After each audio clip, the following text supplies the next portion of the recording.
러시아가 올해 들어 철도를 통해서만 25만 배럴의 정제유를 북한에 수출했다는 민간 연구그룹의 분석이 나온 데 대해 미국 국무부가 극도로 우려한다면서 제재를 포함한 모든 수단을 동원해 대응할 것이라고 밝혔습니다.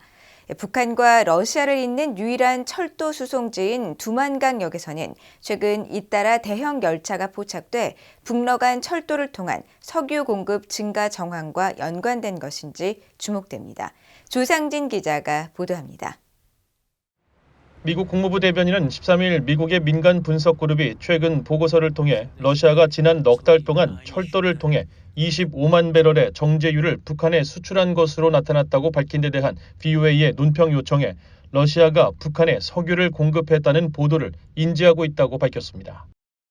이어 유엔 안보리 결의 2397호에 따라 회원국들은 북한에 공급되는 정제유 제품을 유엔 안보리 산하 대북제재위원회인 1718위원회에 보고해야 한다고 지적했습니다.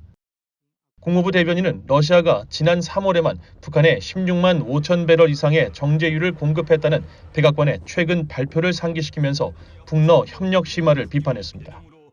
러시아는 다양한 형태의 지원을 북한에 제공하거나 북한으로부터 받으려는 의지를 점점 더 보여왔으며 이는 북한이 러시아가 우크라이나에 대한 침략 전쟁에 사용할 군수품과 미사일을 제공한 것에서 가장 생생하게 드러났다는 것입니다.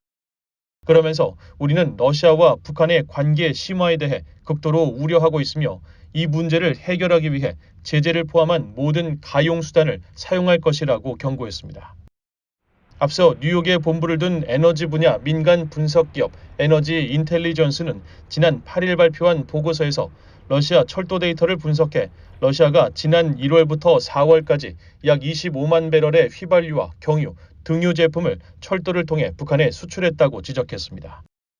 러시아가 4월까지 공급한 25만 배럴은 2017년 북한의 대륙간 탄도미사일 ICBM 발사에 대응해 러시아와 중국까지 찬성해 채택된 안보리 결의 2397호에 따라 유엔이 허용한 북한의 연간 정제유 수입 한도 50만 배럴의 절반에 해당하는 양입니다. 이런 가운데 북한과 러시아를 잇는 유일한 철도 수송지인 두만강역에서는 최근 잇따라 대형 열차가 포착돼 북러 간 철도를 통한 석유 공급 증가 정황과 연관된 것인지 주목됩니다.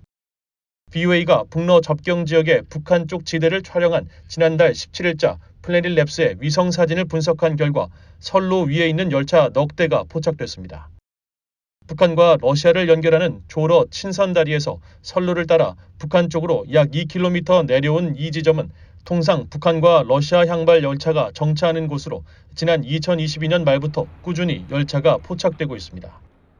특히 이날 포착된 열차 중 한 대의 길이가 유독 긴 것이 눈에 띄는데 이 열차의 길이는 790m로 길이가 약 300m대인 열차가 발견된 적은 있지만 이처럼 800m나 되는 열차가 확인된 것은 이례적입니다.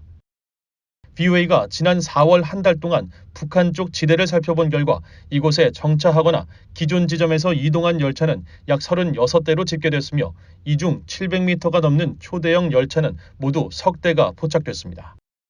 앞서 VOA는 지난해 5월 이 일대에서 약 7대의 열차가 포착됐다고 전했는데 이에 비하면 약 1년여 만에 통행량이 5배가 늘어난 것입니다. 게다가 열차의 크기도 전체적으로 길어져 열차를 이용한 북한과 러시아의 물동량이 크게 증가했으며 러시아의 대북 정제유 공급량 급등과도 연관이 있을 수 있다는 분석이 제기되고 있습니다. VOA 뉴스 조상진입니다.